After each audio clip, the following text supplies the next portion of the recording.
సంవత్సరాల తరబడి ఎన్ని మందులు వాడినా మీ మోకాల నొప్పులు తగ్గట్లేదా? ప్రాణ పెయిన్ క్లినిక్ లో అత్యాధునిక చికిత్స. అసెంబ్లీ ఎన్నికల్లో ఘోర ఓటమి నుంచి కోలువొక్క ముందే వైసీపీకి వర్ష షాక్లు తగులుతున్నాయి.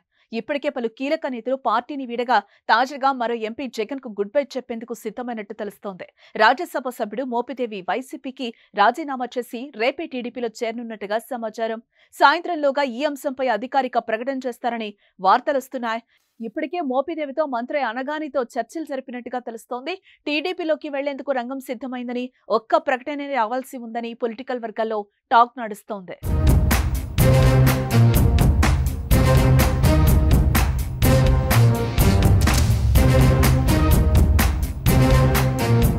వైసీపీ అధిష్టానానికి అత్యంత సన్నిహితంగా ఉండే మోపిదేవి బాపట్ల జిల్లాలో పార్టీకి ఏ సమస్య వచ్చినా ట్రబుల్ షూటర్ గా ఉంటారనే పేరుంది. అలాంటి ట్రబుల్ షూటర్ ఇప్పుడు పార్టీని వీడేందుకు సిద్ధమవటం ఫ్యాన్ పార్టీకి భారీ షాక్ అనే చెప్పాలి. 2019 ఎన్నికల్లో రేపల్లెలో టీడీపీ అభ్యర్థి అనగాని సత్యప్రసాద్ పై పోటీ చేసి ఓడిపోయారు. ఆ తర్వాత మోపిదేవిని సీఎం జగన్ ఎమ్మెల్సీని చేసి మంత్రి పదవి కూడా ఇచ్చారు. శాసన మండలిని రద్దు చేయాలనే జగన్ ఆలోచనతో ఎమ్మెల్సీ మంత్రి పదవి పోయాయి. అయినా రాజ్యసభకు ఎంపీగా పంపారు.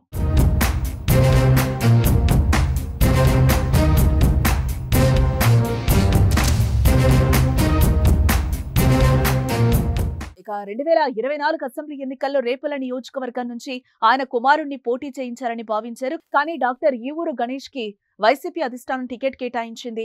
అప్పటి నుంచి ఆయన అధిష్టానంపై అలిగారు. ఓటమి తర్వాత పార్టీ కార్యక్రమాలకు దూరంగా ఉంటున్నారు. ఈ క్రమంలోనే ఆయనకు టీడీపీ నుంచి ఆఫర్ రావడంతో పచ్చకండువా కప్పుకోవడానికి సిద్ధమైనట్టుగా సమాచారం. మరి ఎంపీ మోపిదేవి బాటలో ఇంకెవరెవరు వైసీపీని వీడతారో చూడాలి.